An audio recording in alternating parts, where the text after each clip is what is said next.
talker. So if you can hear me, you'll do great with everybody else. Welcome to Happy New Year to everybody. And welcome to the first Ageless Insights event for 2026. So I hope we have so many new people. We have a lot of our regulars, but I'd say we have at least 20 new people here. So I'm going to take a minute and give you guys a little background for the first time attendees. So my name is Carla Stevens, and I am the founder and moderator of AgelessInsights Truth Series. I started this last summer. I felt like there was a bit of a hole in our local area for education for older adults, and I wanted to fill that. And so we have a monthly series. In 2026, we're going to have 11 out of 12 months. We're skipping February because you don't know what we're going to get for weather in Iowa in February. So we're going to go ahead and skip February, but we will be having a series every month on a different topic. And so I invite you to attend any of those with us. So our goal here is to educate, empower you to make your own decisions, informed decisions about life and legacy and staying in control of your own decisions. So that's what we do at Ageless Insights. I want to thank our education partners at the back of the room, because without them, I could not do this, guys. They give us the funds to make this happen. None of the advertising is free. None of the building rental is free. And so they make it happen for me. And they are a great resource for any questions. They are just like me. They are not here to sell anything. That's our promise to you. We are always here for education only. And if you ever feel otherwise, I would invite you to come and talk to me about that, because that is definitely not what we're here for. Today, we're going to talk a little bit about dementia. Specifically, we're going to speak about background. What is dementia? How do we prevent it? How do we test for it? And how do we treat it, right? And you may be saying, Carly, you're a real estate agent, so why are you talking about dementia? Well, I'm a real estate agent that focuses on what we call the mature market. That would be your age range. And so, some of my clientele are living with dementia, and I wanted to learn how to better support them through what I was doing. And so I found a system called Dementia Friends Iowa. Friends, have you heard of this? So they are a great program. I would invite you to write down that name, Dementia Friendly Iowa. They have two programs. One is called Friends of Dementia, and that will educate the general public how to better talk to our family members, our friends, anybody in the public that you run into the grocery store that may be living with dementia. They also have a program, a certification for businesses like me to help us better serve our clients, and that's the certification program I went through. And through that, I met the lovely people at the Innovation Center, the DWIP Innovation Center, and they really opened my eyes to a lot of great information and introduced me to Dr. Eshba, who's here today to speak with you.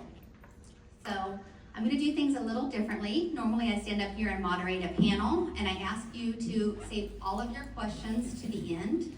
I'm still going to ask you to save all of your questions to when we ask questions at the end. So if you have a question, I've provided pen and paper. Go ahead and write down that question, because if you're like me, you'll forget it. So write that down, and then we'll open it to questions at the end. But I'm going to do something new this month, and I'm going to do something I haven't done since July and hand off my mic and let Dr. Eshba talk here for you a few minutes, and then I'll moderate a panel. I want to tell you a little bit about her. She is a professor of gerontology at UNI, and she has also started the Dementia Simulation House out there. And I don't know if you've been there to visit, but if you haven't, I would encourage you to go. I went a few months ago, and it was really life-changing. It's eye-opening to experience living in a home from a person living with dementia's viewpoint. And it really helped me to just open my eyes to see what the everyday life is like. And so I encourage everyone, it's an hour drive, and it's well worth your time. So without further ado, I want to welcome Dr. Eshba.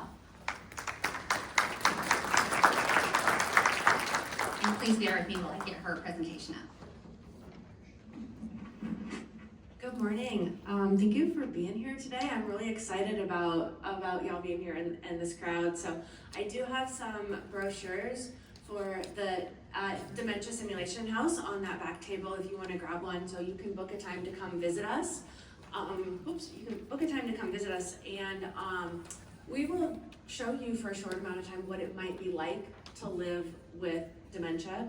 And I teach college classes on dementia as well. I teach families Alzheimer's and related dementias, and I always feel like I can teach you more in 10 minutes in the simulation that I can teach in a whole semester when I teach that class. So we would love to have you grab a brochure on that if you're interested.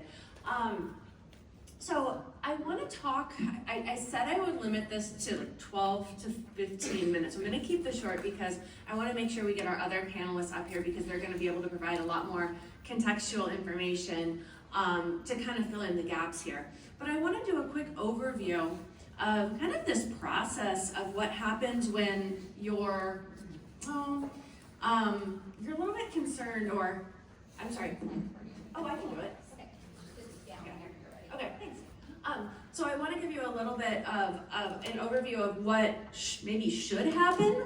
I know it doesn't always happen, but what should happen when a person thinks maybe they have some cognitive issues or some dementia symptoms. So, what are these cognitive symptoms we're talking about? So I really want to bust a myth right away about dementia. And that myth that I want to bust is that this is about memory loss. So is memory loss part of dementia? For many people, yes. You can have dementia and not have memory loss. So what we're really talking about when we use the word dementia is cognitive decline. So your brain is not working in the same way it was before. Your brain is changing. And there are a lot of different things. Well, let me ask you this question. What does your brain control? That is the correct answer, right? So when your brain starts to struggle, a lot of different things can happen. And one of them is memory loss. And that's kind of this classic symptom we all think of. But it's more than memory loss. I put up some other potential dementia symptoms here. Poor judgment, difficulty with familiar tasks. I will go back to that one in a moment. Disorientation to time and place. Personality and mood changes. So some families, they'll look back 5 years before an actual diagnosis and say, wow, I really saw a change then, but I didn't know it could have anything to do with dementia. Sensory and perceptual issues, that is actually my area of expertise, which is why I started the Dementia Simulation House. So if you come, we'll put some glasses on you, we'll put some headphones on you, we'll put some gloves on you, and we'll alter your senses in a way that you have a feel for what might happen if a person's brain is impacted by dementia in the areas that can control sensation and perception. So does dementia affect your vision? Yes, it absolutely can affect your vision in several different ways. Apathy, the kind of I just don't care, I don't want to do anything, or impulse control issues as well can be part of dementia. I always want to do this because one of the things I don't want to do is make people panic and overthink what's going on in their own brain. So there is such a thing as normal age-related change, okay? Anybody notice some changes in your brain as you get older? Okay, I've also noticed changes in other parts of my body as I've gotten older. Why would your brain be any different, okay? So I'm gonna give you an example. If I go back up to difficulty with familiar tasks, there are two kinds of people in the world and they tend to marry each other. There is the person who does not allow their gas tank to get below half a tank, right? Maybe you're anybody that person, you got it, yeah, okay. And then there's me, and maybe some of you are like me.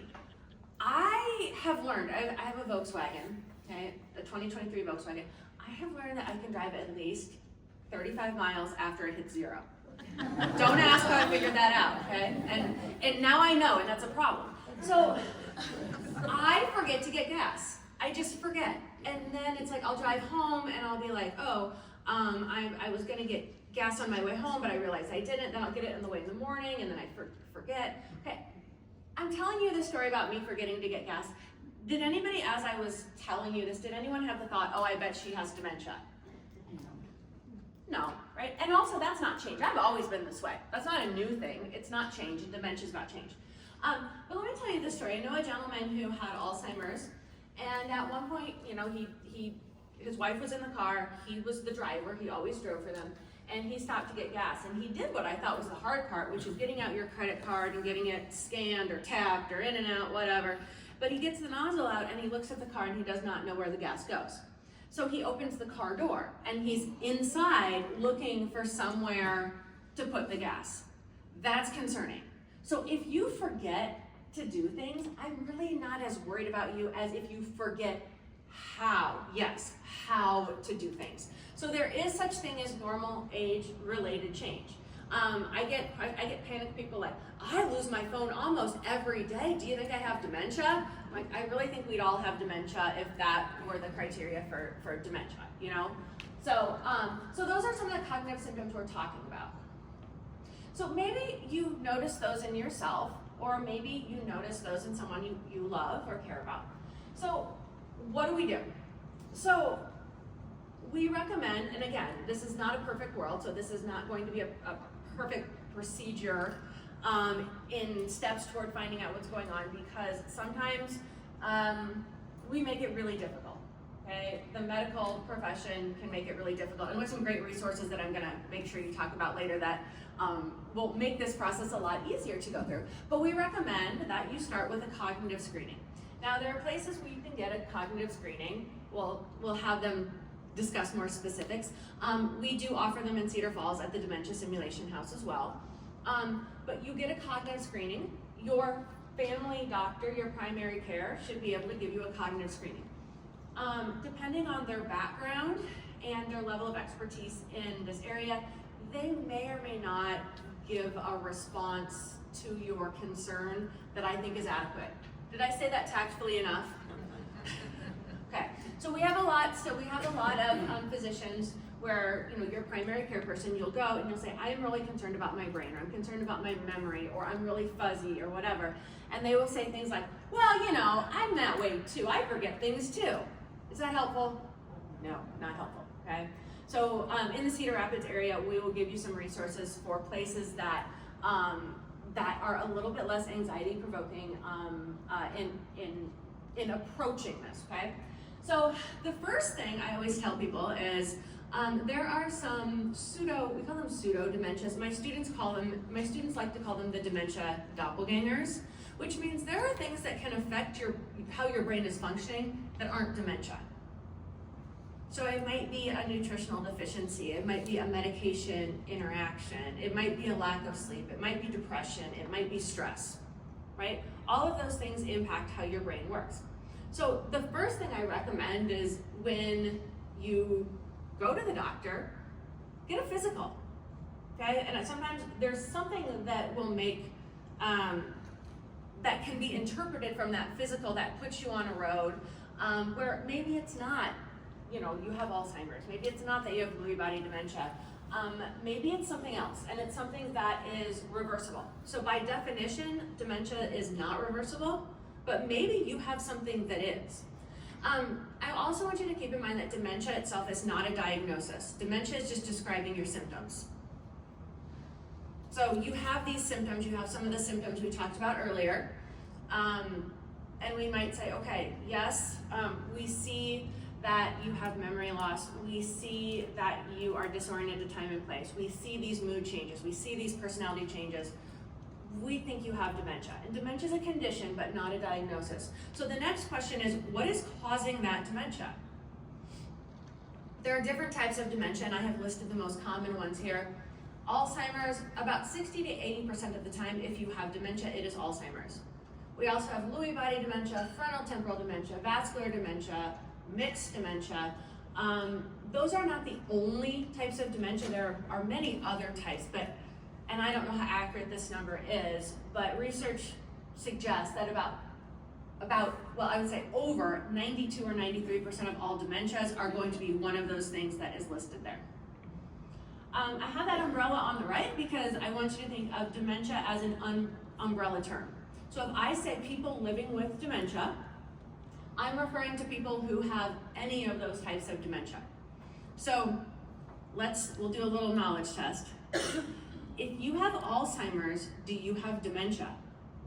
Yes. If you have dementia, do you have Alzheimer's? No. Maybe. Yeah, not necessarily. That's a good response. Yep, absolutely good. So how are we going to figure out which type of dementia you might have if we think you do have dementia? So I talked before about starting with a physical, your blood work, to rule out those doppelgangers. So people sometimes will say like, well, if it is dementia, I don't want to go to the doctor. I don't want to know about it because what are they going to do anyway?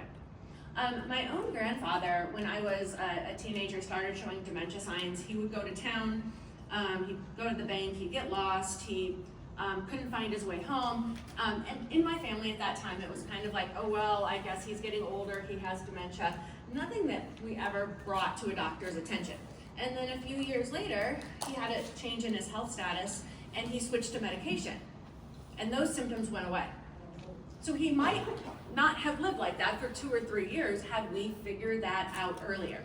So it may be something that is reversible.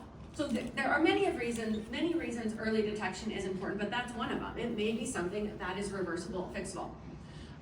So there are ways that we can decipher what type of dementia a person might have. So likely there's brain imaging, and we can talk more specifics later when we have the panelists up here as well. Brain imaging, blood tests, there is a new, and I don't want to speak too much about this because it's complicated, but there is a blood test that can look for markers of Alzheimer's disease. Before we could just do that by looking at your spinal fluid and doing a lumbar puncture. Now we can do it with a blood test. There's a lot of issues that, like, people say, well, why can't everyone get this blood test? And there are reasons that we don't necessarily recommend that. But that is something that is new in the diagnostic procedure. I want to say that early detection is more important than ever. And I say that for a couple of reasons. One, like I talked about before, maybe it is something that is reversible. Also, for the first time in over 25 years, I believe, we have some new treatments for Alzheimer's. However, these new treatments, they're typically, we're talking about infusions, they are only effective for people who are in the earlier stages of Alzheimer's.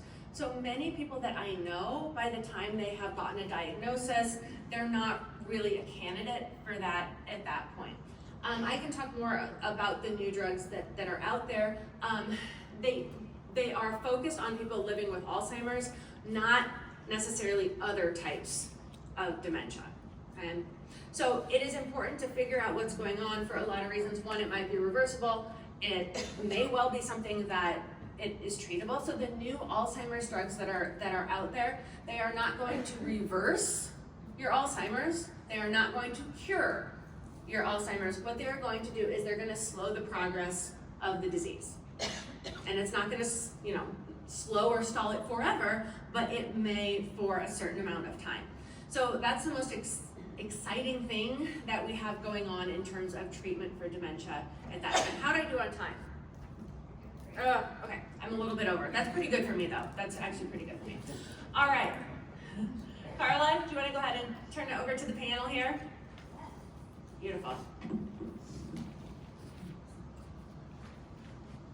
Thank you so much. I'll have our other panelists go ahead and come up and have a seat here, and I'll introduce them. I'm going to change my slide back over here.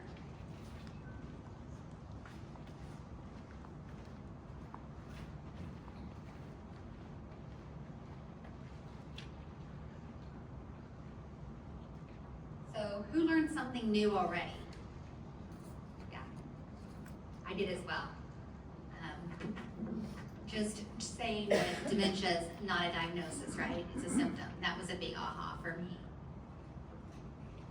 So our panelists today, you've met Dr. Ashbaugh. We also have Kathy Good of the Chris and Susie DeWick Innovation Center for Aging and Dementia, and Megan Molnar from the Mercy Center for Memory Health. So lots of knowledge up here today. So let's see what we can learn. I'm going to start with you, Kathy, if you don't mind. Sure. Can you tell us, and I'll let each of you know, there's 2 mics on the table. They do best if you hold them up to your mouth, close to your mouth, and you'll want to turn them on the side. Megan's taking care of it. Oh, great. She does a good job. So tell us a little bit about, a short tidbit about how the Innovation Center came to be and your involvement in that. Sure. Always happy to share this information with a new group of people who may not know about the DeWolf Innovation Center for Aging and Dementia. It started back in 2014 when Tim Charles, who was then the president and CEO of Mercy Medical Center, asked me about my interest in helping Mercy explore the possibility of creating a family caregiver center. At the time, my husband Dave was living with dementia, and he was living at Hallmar, which at that time was a residence within Mercy Medical Center. So Tim knew me from numbers of ways. And as soon as he asked me about my interest in helping Mercy explore the possibility of creating a family caregiver center, I immediately said yes. Because when Dave was at home, he was at home for 8 years before he went to live at Hallmar. And while he was home, I figured out resources in the community and how you could access those, and then I ran sort of what I called my committee. And at the time, I was a decade old social worker in the Cedar Rapids community, and while I'd had all of this training as a social worker and all of this experience as a social worker, I still found it a daunting task to kind of put together resources for us. And so I tried to figure out, like, what do people do if they don't have decades of social work experience in putting this together and helping somebody who's living with dementia and their caregiver. So when Tim asked me that, I thought, like, oh my goodness, there is the answer. So immediately I said, yes, I would help the hospital explore the possibility, because then I thought we can help caregivers, I can help them identify their needs, I can provide them emotional support, we can connect them with resources. So that's how this all started back in 2014. We opened the doors for the Family Caregiver Center in December of 2015. We were successful, okay, and being very volunteer supported, because we had a very small staff. And so year by year, we continued to help caregivers, and I'll go into that more a little bit later when we talk about the resources of the current Family Caregiver Center. But that's really how it all started. And because it was successful, eventually it led then to the development of the Chris and Susie DeWolf Innovation Center for Aging and Dementia. Well, I want to thank you for your involvement in that, because it's really changed the services we have available here. So you're a champion, and thank you. So on those services let's talk about, I know you offer, Caregiver Center offers support groups. You offer a medical clinic for diagnosis and treatment. Tell us a little bit about that. I don't know, Megan, if you want to start that. And then also, I want to hear about your unique support groups that you think at the end, that you think are underutilized, that people should really take advantage of. I can start with the clinic itself, and then I think Kathy can kind of go with the support groups that are offered. So the Memory Center, Megan, I'm going to interrupt you. I think we're having trouble with the mic. Yeah. I'm going to give you a mic. It's not loud. Is anybody having trouble hearing? Okay. Okay, next person. See if you can hear her better. Is that better? Yes. Okay, so yes, the Mercy Center for Memory Health, it offers a full-on comprehensive screening for dementia, and we do request that a referral is made by a primary care physician or an outside provider. That way we can get an outside medical record and all the medications that a patient is on and have those reviewed by a physician. And we do have a clinical pharmacist on staff that reviews all of the medications prior to an initial consult, which is really helpful for As Dr. Ashbaugh was saying, kind of that doppelganger, we can kind of weed out if some medications are not compatible with each other, then that really helps with getting the correct medications that somebody may need.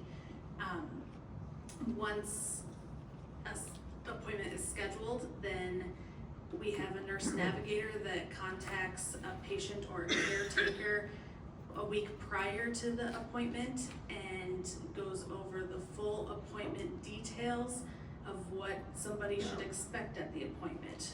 It tries to help with not feeling so overwhelmed coming into the appointment, so you know fully what to expect that first initial consult.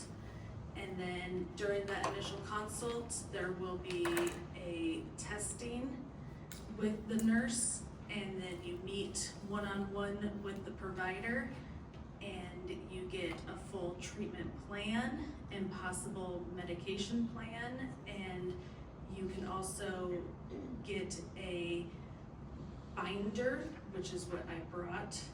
This is what it looks like, and this binder is a notebook that is personalized to each patient and gives resources and is individualized with the details of the diagnosis and information that is specific for your provider and your nurse, so you know how to contact them for any questions and any follow-ups and appointments that are upcoming. So we really tried to make it as comfortable and not seem overwhelming as possible for you. It sounds like you give them a lot of advanced information before they come to their first appointment to prepare them. And that was one of my questions is, do you have any advice for families when they're preparing for this process of coming in for their first appointment to kind of help with the overwhelm? It sounds like you do a great job of diligently making that phone call. Any other Yes. advice for them? Yeah, it's definitely being as open with family as possible, you know, having the conversations and having questions prepared so you get all your questions answered that you have, so you don't leave feeling still overwhelmed. Our goal is to make sure that we can leave the appointment feeling comfortable and that it's successful. So Maybe a notebook. I think a lot of us are notebook people. We like to keep a little notebook, so as you come up with questions. yep. And if you're like me, I come up with mine at bedtime, so I keep one on my nightstand with a pen and paper, because that's when I think of things, is when my mind starts to finally relax and it all comes out. Yeah. So And then as far as the groups that we offer, we do referrals for that are provided at the Innovation Center, and Kathy can kind of go over what those ones are. Thanks, Megan. The Center for Memory Health is one of the components that is housed at the DeWolf Innovation Center. Another component is the Family Caregiver Center, and we have a close working relationship between the component of the Memory Center and the Family Caregiver Center. So not everybody is referred from the Center for Memory Health to the Family Caregiver Center, but we're there and available not just to people who use the Memory Center, but to the whole community. So one of the things that we do at the Family Caregiver Center that usually starts this process off is something we call one-to-one visits. So we'll sit down with an individual caregiver or family members, including the person who's living with dementia, if they want to attend, and talk about what are the needs and provide emotional support. Because the staff and volunteers, 99% of our staff and volunteers have all been caregivers, so we say we speak caregiver there. And I think it is an extra way to have some empathy for somebody who is currently providing care for somebody. So the one-on-one visits, we provide the identification of needs, the support, emotional support, and then connection to resources, either at our center or within the community. And it is free and open to anybody, and we have no geographic boundaries, so we're happy to talk with anybody anywhere. We may not know exactly about local resources in an area, but there's some general things that we can sort of refer people to. And then another significant thing that we do at the Family Caregiver Center is we have support groups. And we have a men's, we call them coffees, caregiver coffees. So we have a men's caregiver coffee, a women's specific caregiver coffee, and then a general coffee for anybody on a Wednesday afternoon. It's very interesting. When we first started the Family Caregiver Center, we had a caregiver who was a volunteer, and he tapped me on the shoulder and he said, you know, if you're male, he said, it's really different being a caregiver than if you're female. And I went like, Ken, you're probably right. He goes like, yes. He said, we need a men's coffee with donuts. So we started our men's coffee with donuts. They've now upgraded to sticky buns. And so one of the things, we have volunteer bakers who bake cookies and sticky buns. So one of the men go every Tuesday morning by her house and pick up warm sticky buns. So, and the men's coffee has grown such that we had to divide it into two groups. So we now have an early group from 8 to 9:30, and then we have another group from 10 to 11:30, but they both have sticky buns. So, and then the women's specific support group meets alternating Tuesday afternoons, so it meets twice a month. Men's coffee meets every month or every week. The women's coffee meets twice a month, and then the Wednesday afternoon coffee meets once a month. So in addition to those support groups, we have all kinds of educational sessions, and in the back we put together a monthly newsletter that includes information about caregiving, but it also includes an event calendar, and it shows you all of the events that are offered during this in January. We'll soon come out with our February newsletter, and some of those are offered by Zoom. So again, there's no geographic boundaries, or you can attend those from your home, including all of those support groups. I could go on, but I hear an opportunity for anybody who's a baker in the room too. Yes, So we're always anybody who's a baker and Yes. likes to bake, I know Yes. they can always use extra goodies out there. Yes, absolutely. You know, and I know one of the other groups that you've offered that I've sent people over, and I don't know if you're still having this one, are living with dementia for people who are living with dementia Yes. or new diagnosis. Yes, I will tell you about that, because another component that's housed within the DeWolf Innovation Center is called our Community Connections Program.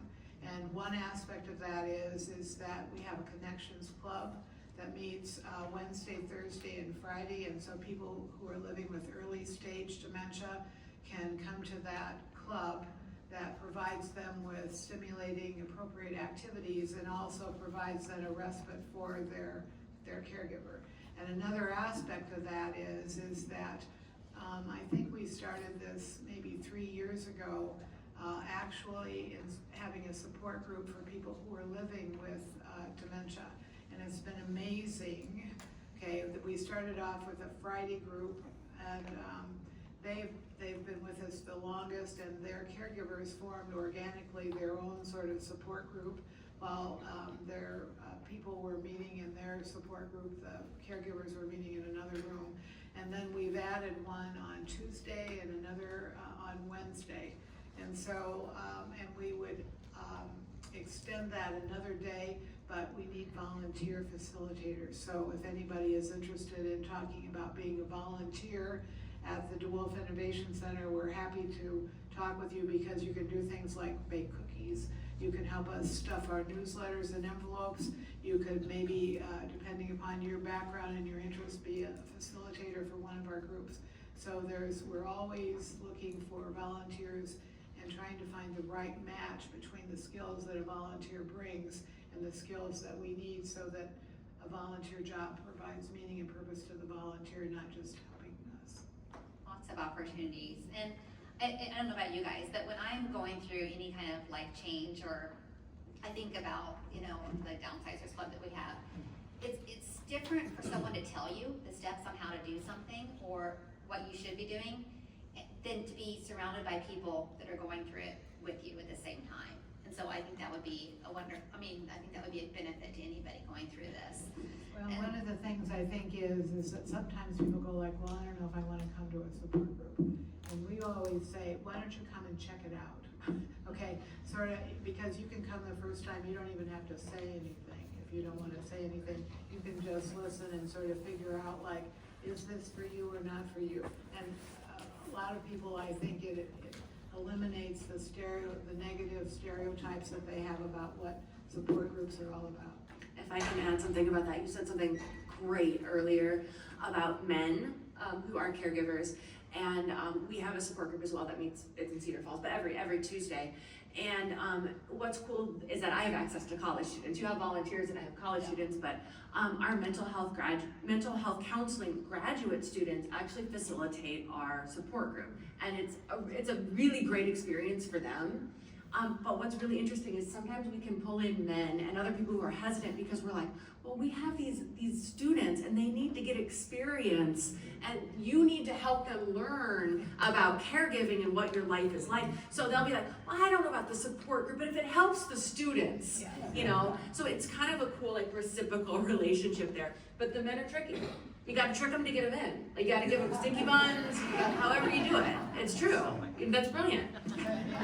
It's really been amazing because the men that are in the support group, if we know somebody that we think would benefit by that, they'll reach out and make a phone call or invite them to coffee and talk about how the support group is and encourage them to attend, so that then when they actually do attend, they know somebody in that support group that's there to greet them and to pave the way. So it is important.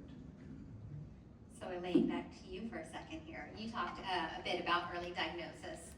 What would be some of the benefits and also the downfalls of early diagnosis? The pros and cons. So I was actually talking to my new friend Claudia right here, right? Yes, I was talking to Claudia while we were getting set up.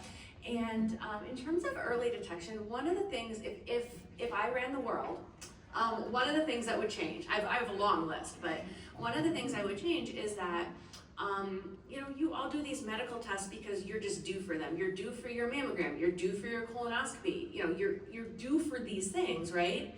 Why isn't cognitive screening on that list? Why isn't it like after the age of 50, every other year, you get a cognitive screening? And I say that for a couple reasons. One, for early detection, but also it's important to have a baseline. So if you talk to someone who looks at mammograms, they don't look at your current mammogram and decide that there's a problem. They compare it to your previous ones, and dementia is about change. So in terms of early detection, in a perfect world, that is just part of how we take care of ourselves. So we go in for a checkup, and our brain is part of our body, so we do a checkup on our brain, right? So in terms of early detection, it would not be like, oh gosh, I think you have a problem, I think we need to get you to the doctor. It would just be very normalized that you do this. That happens, but there are a few doctors I've heard of who do that or promote doing that, but that is not the norm in our society today. In terms of that early detection also, it's important to have a baseline. So if we, like I talked about before, like the comparison point, I had a situation once where a guy, I gave a presentation like this, and afterwards he came up and he's like, I'm just really worried about myself, I'm worried about my brain. He's like, I'm struggling to pay my bills, and financially, like, you know, I don't keep track of the checks I write, and I've written bad checks, and, you know, and he was asking if that could potentially be a symptom or, you know, part of dementia. And I said, well, you know, mishandling your money or having trouble managing your money, yes, that could be indicative that there's a problem. And as the man walked away, he said to me, the first time I was in jail for writing a bad check, I was 22. It's like, you don't have dementia, you're just bad at money, right? So here's the thing, we need a picture of you over time. Not a snapshot, but like a video of you over time for this comparison point. So in terms of that early detection, one of the big things that I spoke of is, you know, if it's dementia, if we're calling it a dementia, it is by definition not something that's reversible. It may be treatable in that, like in the case of dementia now, you may be eligible to be on a drug treatment that could potentially slow the progress. And we want to do that as early as possible, obviously. in the disease process. So that's a big one. There are also things out there that medications that may help you to control symptoms and improve your quality of life. Okay? And then the other thing is we want to get you hooked into a network like this. Okay, we want to get you hooked into that network, and we want you to feel very supportive. So the thing that they do a really great job of here is that they walk on that path with you. Okay, and the sooner you can walk alongside someone who has compassion and support and empathy, the better off you are going to be. Now, in terms of early detection, I will say a few things. And because you said like disadvantages as well. So there's a little bit of a risk here for someone who, well, here's my most recent story. I had a friend who she's 80, she was having some twitching in her cheekbone and her eye here, and they referred her to a neurologist, and they were looking for something, and they did some imaging of her brain. She had no, to her knowledge, cognitive symptoms, but the doctor comes back and says, well, like she was going in to find out about this twitching, which they eventually recommended Botox for. But the doctor said, well, we looked at your scan and it diagnosed her with Alzheimer's. At that point, she had no symptoms. It's about 5 years later. I don't really think she even has any symptoms now.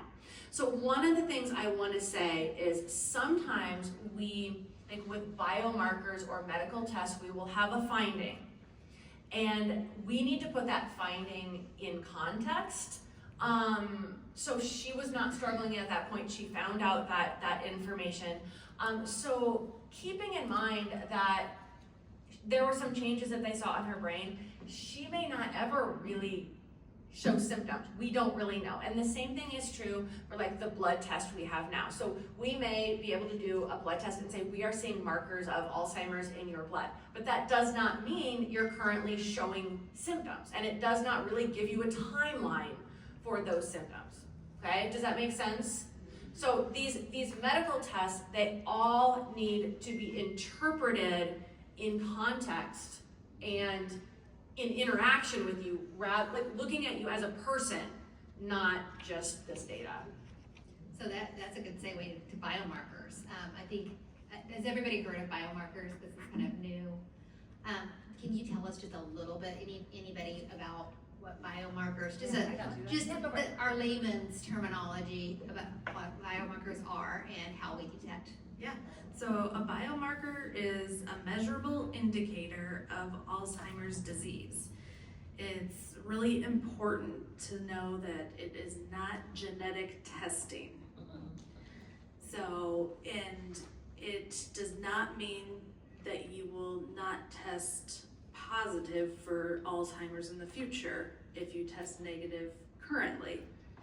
So it is a blood test, and you get the blood drawn. You could test positive or negative for that biomarker up to 10 years prior to actually showing the signs for Alzheimer's. And that is about what that whole process is. But again, if you have to repeat that, then that's the whole process of knowing, again, the positive or the negative, of knowing that far in advance of that diagnosis. So, And it's specific to Alzheimer's. yes, and it's specific to Alzheimer's. It is not for any other form of dementia. So that leads me to Medicare reimbursement. Yes. Because yes, you want to know 10 years before you have symptoms, but what is Medicare currently? How do you get Medicare to approve that test? Medicare A and B currently will approve all lab draws and head imaging. For anybody that is on a supplement advantage, then I always encourage to contact your insurance provider, because you're gonna pay some out of pocket depending on what type of plan you're on. Each one is individualized, but if you're strictly A and B, then it is covered 100%. Oh, that's right. So have they changed that recently? Because it used to be that you had to have symptoms, right? So now are they covering it more preventative? Yeah, You so- were aware of? That's great. Yeah, I will say Great changes. often it's how it is ordered by the physician, giving the reason for the blood draw. So if there's cognitive changes, if there's a reason for the blood draw, then that is the reason that it's being covered by Medicare.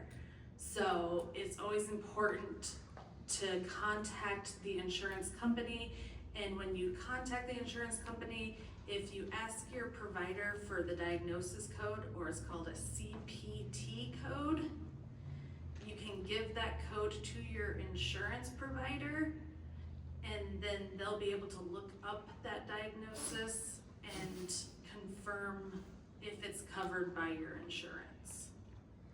So I'm sure all of our audience is thinking about this test now, right? So everybody wants to go home and call their doctor and try to get this test.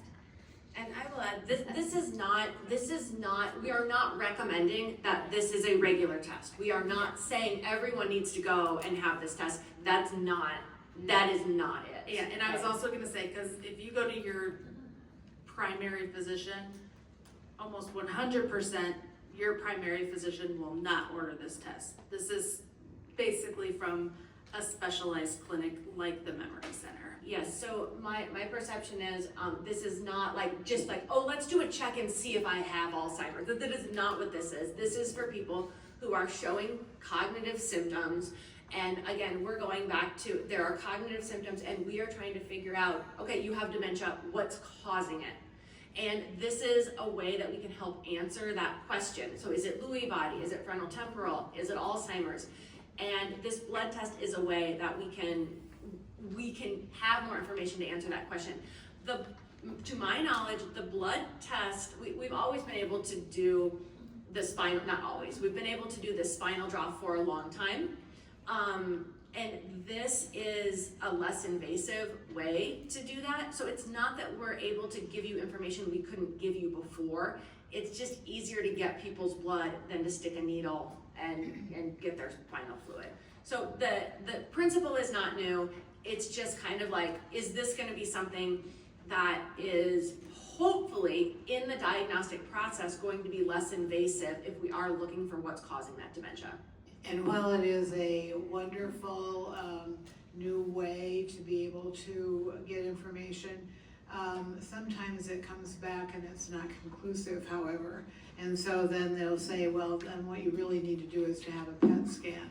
So it isn't the end-all be-all of how we wish that it might be, but it is an advancement that we haven't had that is, it will continue to be refined. Yes. And so things will continue to get better because we haven't had it before and now we have it, and so it's going to go through this period.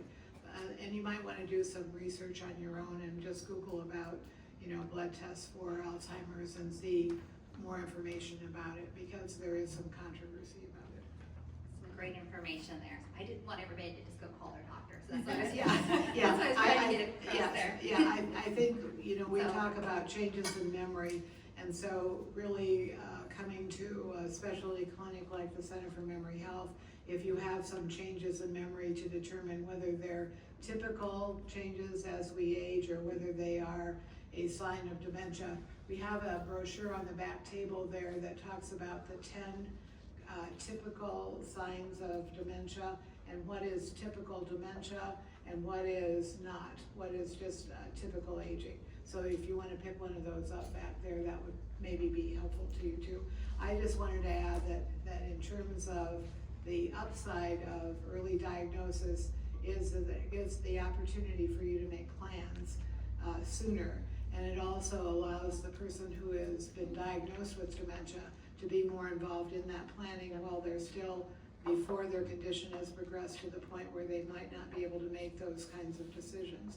So that's one of the things. And it might also encourage people to eat better, exercise, use their brain, because all of those good things that we think are good to maybe prevent Alzheimer's, they're good for our hearts, they're good for our brains. So it might be an encouragement if you're diagnosed with mild cognitive impairment. It might go like, maybe I should change some of my habits, you know? So there's some upsides about early diagnosis, certainly some downsides. So that leads me to talk about lifestyles and treatment options. So it's kind of a two-phase question. What are some realistic options that we have to slow our progression, improve our daily lives once that diagnosis has been made? But also, you know, medications, lifestyle, also preventing. You know, you talked about lifestyle prevention. What are some methods that we can prevent and treat between lifestyle and medications? That's a big question, sorry. There's a lot here, so I'll start and I'll let you fill in. So there are some things that research shows do help to prevent dementia, that if you do throughout your lifespan, you are less likely to have dementia. Now, I don't like the way this was presented, but there was recently a study that showed that 40% of dementias could be prevented by lifestyle change. Now, that study was a little bit misrepresented. I don't know if you agree with that. Yeah, so when it came out in the press, it was a little bit misrepresented. But what I do want to say is, in terms of getting dementia, not just Alzheimer's, but dementia in general, I want you to think of this giant pot, and you have like a million things in this pot, from whether you smoke, which smoking increases your risk, your sleep habits, to your genetics, of course, whether you have PTSD. Research shows if you have PTSD, you're more likely to have dementia. So, I mean, we're just talking about all of these risk factors, and it's gonna go in a pot, and maybe you get dementia, and maybe you don't, okay? Now, that being said, I think one of the risks that we run, and this really bothers me, and I'm very sensitive to that, is when we say 40% of these cases could have been prevented. What we're doing is saying, hey, you with dementia, it's your fault you had dementia. And that is not the case. That is not the case. So this is a medical condition. It is not your fault that your brain is being attacked in this way. Are there certain lifestyle factors that do decrease your risk? Absolutely. So I mentioned a few of them, and they're not rocket science. So please do not, you may see something online on Facebook that it's like, if you buy this, this is proven to prevent dementia, and that's a bunch of bullcrap, okay? No, it's not like that. So what we're really talking about are these kind of common sense lifestyle changes. So lowering your stress, I know that's easier said than done, right? But if you have a mental health issue, if you have depression, anxiety, make sure you treat those, because having depression and anxiety throughout your lifespan does increase your risk. And again, that's just one risk factor. I think too that one of the things that I have read up on in the research that I'm kind of fascinated by is, you know, really it's not just whether or not you get dementia, it's when you get it.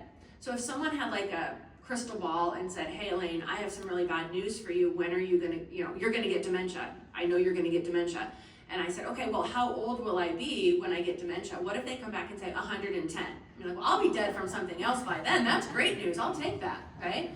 So it's not just about prevention, it's about delaying those symptoms. So one of the ways that I think is fascinating that your brain works, I think the brain is so fascinating and amazing. But if throughout your lifespan, you have been a lifelong learner, and that means different things to different people. Maybe you're a reader, maybe you have a hobby that engages you, like woodworking, whatever it is that absorbs your brain, okay, and you throw yourself into. When you have habits like that and you continue to seek out learning and growth, what happens when maybe you are showing some signs in your brain? Maybe your brain is changing, but what your brain will do is say, okay, well, I realize this isn't working because maybe this brain cell is damaged. I'm gonna find a workaround, okay? So your brain will cope better with these changes that are happening if you have set up your brain to be more active. Does that make sense? Okay, there have been some really fascinating studies of nuns, and what they look at is, because it's a really neat sample to study nuns, because there's certain things that are very consistent about them, and they have records of their whole life. They have writing samples. So one of the things they found is that some of the nuns were passing away, and when they would do an autopsy, because the nuns had donated their brains to science, which is really cool, they would do an autopsy and they would look at the brain of someone who had passed away with very cognitively intact, very great conversationalist, they look at her brain and say, wow, it looks like she has like mid-stage Alzheimer's. And they had no idea. But it's because her brain, she had been a lifelong learner, and her brain was coping with that and trying to compensate for that as best it could, although those changes were occurring. So the changes in your brain also don't always really line up with those symptoms, which is another thing to keep in mind when we're talking about those biomarkers. So the biomarkers are not going to be a representation of your progress in terms of cognitive decline. And to kind of go off of that, what the innovation center likes to use is an adapted version of the Cleveland Clinic's 6 pillars of healthy habits. That includes be active, train your brain. So if you like puzzles, which I love puzzles, so I do puzzles all the time. Nurture relationships, be social, which is one of the connections programs that we do, engaging with others. Eat well, rest up, get that good night's sleep, and just manage your health. Go to your preventative physician appointments, med management, those are all important. And then as far as the Center for Memory Health, the medication management for mental health is really important, and I think that helps with the progression and everything. So A lot of good advice there for any any progressive disease, it sounds like. So lots of sleep, take care of our mental health. I think, yes, and I think some of those things about, what we said about early diagnosis is get your affairs in order. We all need to get our affairs in order no matter what age we are. So some of these things are things that we should be doing just because they're good for us no matter what age we are. And who knows in terms of how then they help your brain as it ages and has some typical changes. So I have one final question before we open it up to questions from the audience is, and you can choose to share one or not, is there a conversation with a patient or a family member you've had throughout the years that's just really stuck with you? I'll answer that because I didn't have a particular conversation, but when we first started the Family Caregiver Center, I was struck by when caregivers walked in the door, how their faces looked. They looked stressed, the lines on their faces, their bodies were tense, and then I loved seeing the same person when they were ready to walk out of the center to see how much more relaxed and less stressed that they looked so I would talk with some people about that, and they would say because finally they found a place that recognized the needs that they were having, and that they knew that this could become a trusted resource because we'd established this relationship with them. And so I'll never forget some of those faces. In fact, for a while I thought I should be taking videos of this. Here's the before, here's the after, because it was so significant. And so I think anytime you're in a situation where you think that you don't know and there's some resource available, I think the opportunity that you have to reach out can do a lot for you in terms of reducing stress and maybe preventing dementia. Sounds like being seen, feeling seen and supported. Anybody else have anything before I open up? One of my favorite stories, I write a blog called When Dementia Knocks, and one of the things I try to focus on is how I would say there's something between diagnosis and death, and it's called life. But we don't teach people or support them very well on how to live joyful lives with dementia. And people with dementia, I know people with dementia who are living very well. And I think we miss that in the conversation, that people with dementia can have a good quality of life. And I think we should not measure quality of life by your cognitive status, okay?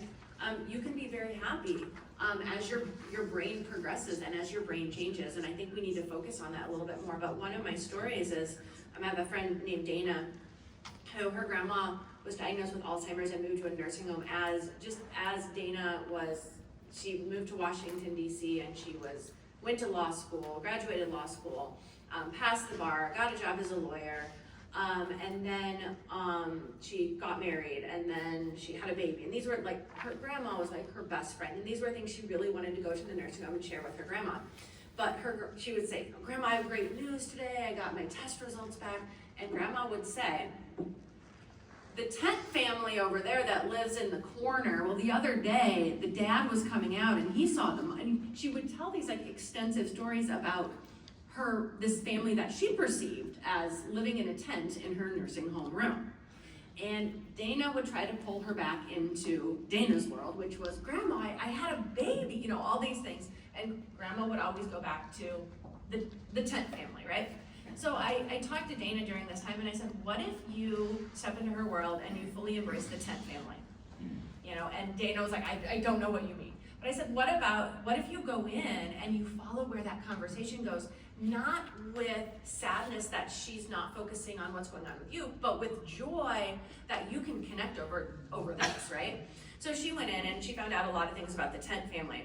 So Grandma watched a lot of soap operas and Dateline. And I think she was combining a lot of storylines. So the dad was always having an affair. The son was selling drugs. The daughter was a prostitute. There's all these things going on in the tent family. So Dana, every time she's like, I am excited to see my grandma again because every time I go, I don't know what this tent family is going to be doing, right? And then she said when her grandma passed away, one of the things that her brain immediately thought was, I will never know what happened to the tent family. But I think it's a great example of how we can find joy and how we can find connection when we let go of our expectations of what an interaction should be like and we step into somebody else's world and we fully embrace their world.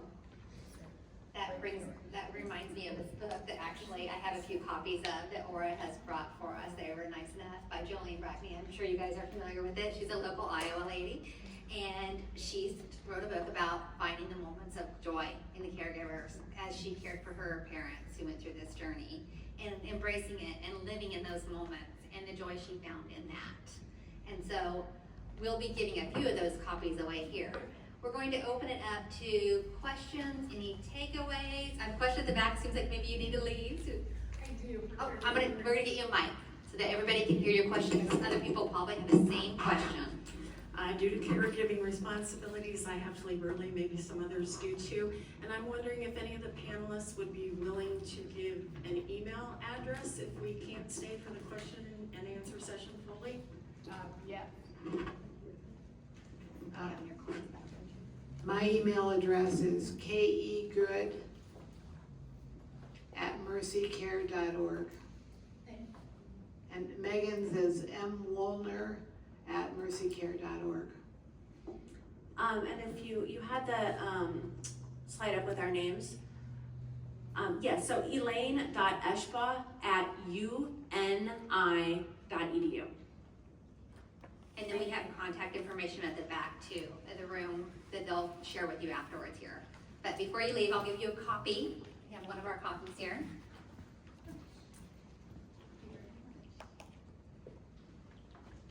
So, I wanted to thank Aura for providing those for us because I did bring my copy, but it was not to give away. So they brought us several copies to give away, and that was very generous. So, who else has a question? We'll bring a mic to you if you have a question.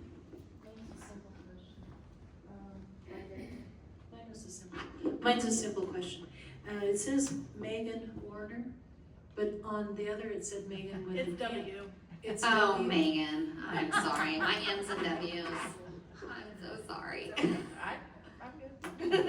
I did it correct up here. No, I did it backwards up here too, didn't I? Yeah. Sorry. It's Is a it W. We talked about those normal aging things. I'm going to ask two questions, if that's okay. And some of my questions were answered during the presentation, but you alluded to the fact of hereditary possibilities, and it seems like since there's 2 support groups for men and only 1 for women, is dementia generally more of a male characteristic, or is there not data on that? There is data on that. First of all, women are more likely to have dementia in general, and we're talking about all types of dementia, so that's a very broad statement. And women are also more likely to be caregivers for people living with dementia, yes. And that differs some by the type of dementia as well, the gender makeup, but in general, yes, absolutely. And I will have to say that I think that the reason that our men's coffee expanded so much is because I think men really need a lot more help as caregivers than women do. You know, we've grown up in our culture, we've learned how to be caregivers all our lives. So then if you get thrust in a role where you need to take care of your spouse or, you know, there's a more natural way. Doesn't mean you don't need support at all, but there's a different kind of need, I think. Absolutely, and I will also say that research shows that many women, when they go through very trying times in their lives, they rely on a social support network of other females, whether they're female family members or friends. When men go through a trying time in their life, they turn to their spouse, typically in a heterosexual relationship, but when their spouse is not in a place where they're able to provide support and that spouse has dementia, we have a real struggle getting men to seek out that social support. Other questions? Looks like we have a couple up front here, 2 on this side, 1 over here. Get your steps in. My mom passed away last year, had dementia. Can I get it too? You want to take that one? Sure. She's 92. Well, I'm gonna say this to everyone in the room. Maybe you're gonna get dementia.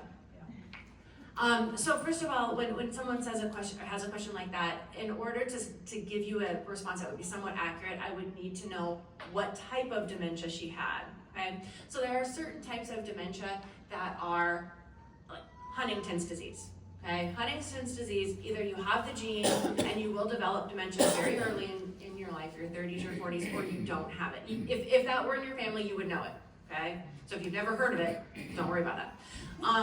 But I will also say that most types of dementia have a hereditary or genetic risk, but also lifestyle factors we're finding are still coming into play.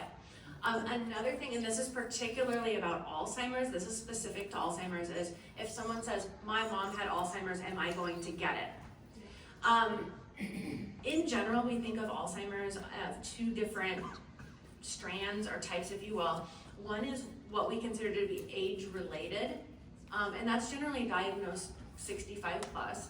And then we have younger onset, which is diagnosed younger in life.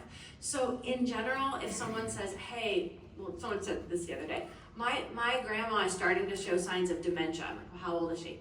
97. And then it was, do you think I'm gonna get dementia? I'm like, I don't know. All right, but that's not something that is concerning to me. It's if you do have someone with Alzheimer's in your family who maybe was diagnosed like in their 40s or early 50s, that tends to have a more genetic basis. But again, does it mean you're gonna get it? No, just because something increases your risk. And then also I will say this about dementia, and I know, so I'm a gerontologist, so I speak very bluntly about aging and death, so forgive me for saying this. Ultimately, the goal is to die from something else before you get dementia, right? Okay? So, I mean, there is a theory out there that says, you know, as we get older and as we get to be in our 90s and we get to be 100, just like the other organs in our body, we're going to show a lot of decline in our brain, you know? But the thing is, if you live long enough, there's this theory that you will get dementia. Right? But most of us still are going to pass away from something else before we get dementia. And that's an important thing to remember because it seems so common, and it is so common for people who have dementia. You are still more likely to not have dementia than to have it. So most people do not get dementia. And I think that's important to say because sometimes I think people think, oh, it's just inevitable as you get older, and it's not. We're going to open it up to the 2 last questions, and then we're going to have the panelists go to the back so we have individual questions back there. My question is, excuse me, what is the test that your primary care provider should be doing? Is it the MME or is there something else? The test that Mercy providers use is called the MOCA test, MOCA. And that's a nationally known test. And that is a very simplified test that the primary doctor will use. And then once they get the referral to the memory center, it's still a MOCA test, but it's more detailed. Yeah, and so that MOCA is Montreal Cognitive Assessment, I believe. Yes. We actually use the SLUMS, which is a terrible acronym. That is the St. Louis University mental status, so we use the SLUMS. So there are several that are out there that are well respected, and there's some consistency where you often, if you go to one place and you go to another place, you may end up taking the same test, or it might be a different test, but. So is MME irrelevant to this? You should be looking at the motor or the slum. You take it? Well, what I was gonna say was, the screening assessments are really questions that they ask you. Or can you remember 3 things that they tell you at the beginning, and then at the end of the questioning, they ask you, do you remember those three names that they said to you? So, I don't know what your question was again. So the MMSE. I think. Okay, yeah, the mini mental status exam, MMSE. It is, like, I have the choice of what we use when we do cognitive screenings. I do not use that one because I don't think it is very sensitive to early changes that occur. So I think someone could be kind of further down the path and still really do well on that test, but we're looking for something where we're gonna be able to detect maybe those early changes, which is why we use the SLUMS and the MOCA. So it's not a bad test, but it is very abbreviated, and it's not a lot of information. We have one more question over here.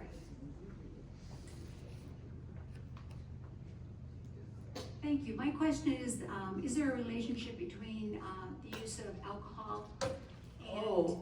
Yes, I would love to take this. Can I take this question? All right. So we just had one of the things we do at the Dementia Simulation House. I have a team of students who work with me, and they do the simulation. And when we have team meetings, I'm always assigning one of them to do a short presentation on something related to dementia. And we recently did talk about alcohol use and dementia. So first of all, in general, this is what research shows, but it's a very generalized blanket statement. In general, your risk of dementia goes up if you have more than 7 drinks per week. Now I stop here because everybody is like 2 on Tuesday, 1 on Wednesday, and counting those up in your head, right?